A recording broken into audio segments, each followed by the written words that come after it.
Hello everyone, welcome back to another video. Today we're going to look at a sample answer for question number 3, and then we'll break it down at the end. So remember that as we listen to a sample answer, we want to think about the 3 points the examiner uses to score your response.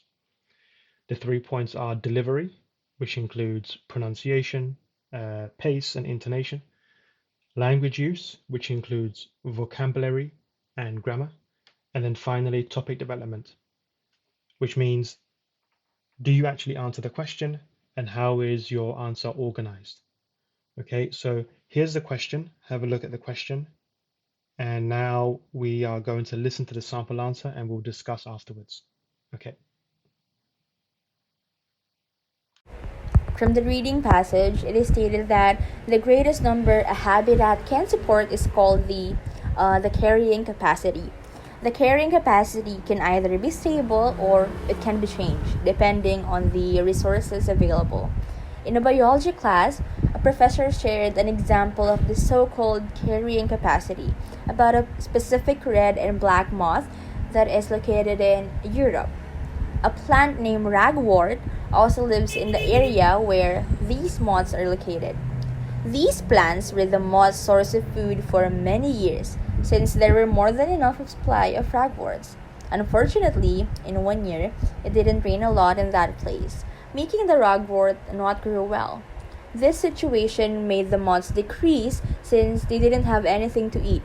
However, fortunately, in the next year, the plant has grown again, making the moths increase in capacity just like before.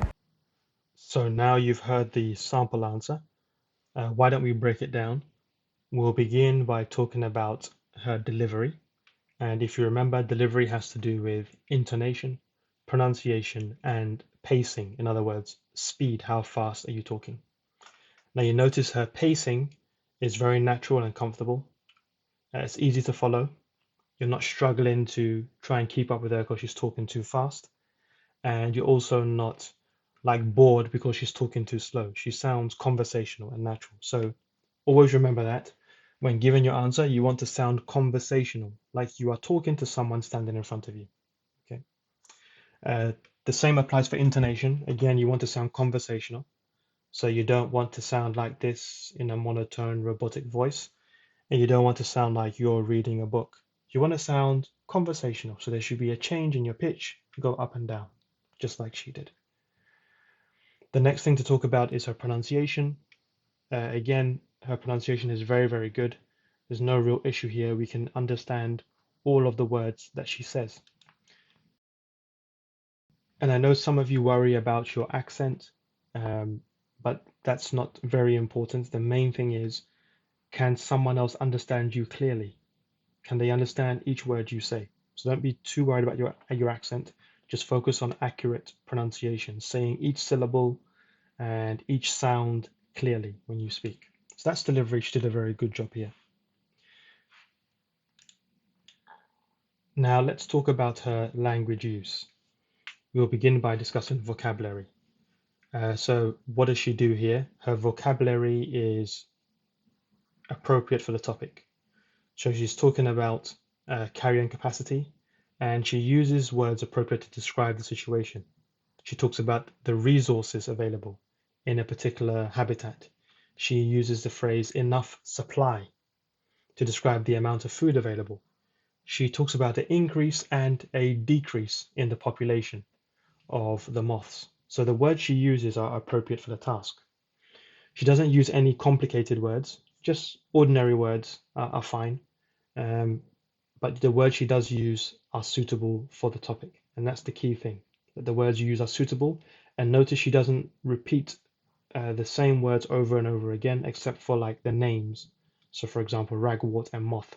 Other than that, she doesn't use the same words. So that's another important thing to remember with vocabulary. Try and have a variety of words. Try and avoid repeating the same words over and over again. Okay, so now let's look at her grammar. Now this is where there are some issues. So if you can see on the screen, first of all, she uses the phrase so-called carrying capacity. Now, the phrase so-called is usually used when referring to something that we don't think the name is appropriate. So, in other words, when she says so-called carrying capacity, she's saying she doesn't believe carrying capacity is the right name for this topic. So, what she should have said is a professor shared an example about carrying capacity, and that's it. So, remove that word so-called. The next issue, which is a minor one, is to do with the plural and singular. She says the moth's source of food for many years, since there were more than enough supply. A better way to phrase this, or the accurate way to phrase this, would be since there was more than enough supply.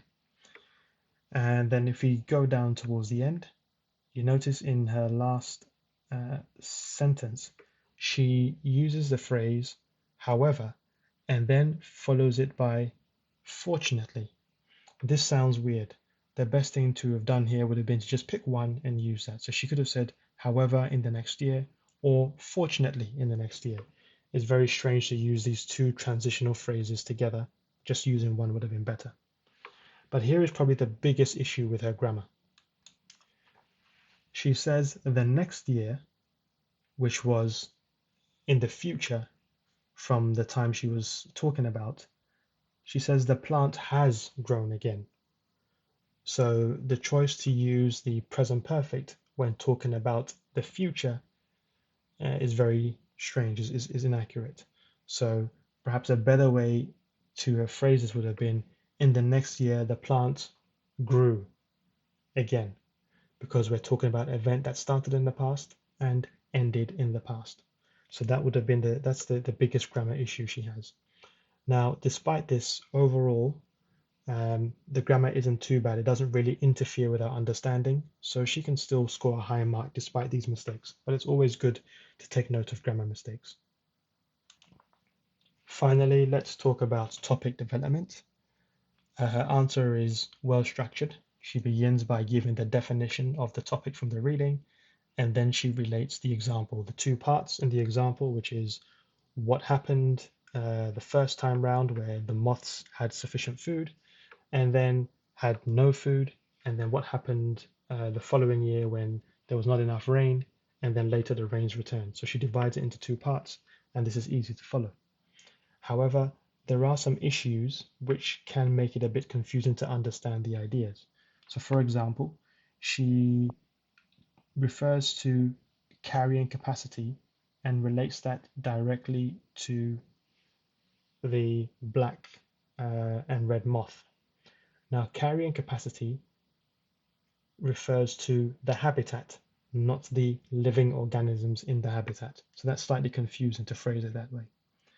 And then in her final sentence, she mentions how the moths decrease. A better way to have said this would have been decrease in number. And then she mentions that the moths increase in capacity. Again, that's not quite accurate. The moths increased in number, and the carrying capacity of the habitat is what increased. Okay, so the capacity of the moth didn't increase, it was the capacity of the environment that increased. So that was a little bit confusing. Now remember, the TOEFL was scored holistically, so it's a combination of the delivery, the language use, and the topic development. So when we combine all these things together, we can still say overall was a good answer, and this would probably land around a 24 mark. So hopefully this was helpful. If it was, don't forget to subscribe, because this allows us to make more free content to help you. Leave a comment down below and tell me what is the most difficult thing you find when answering question number 3.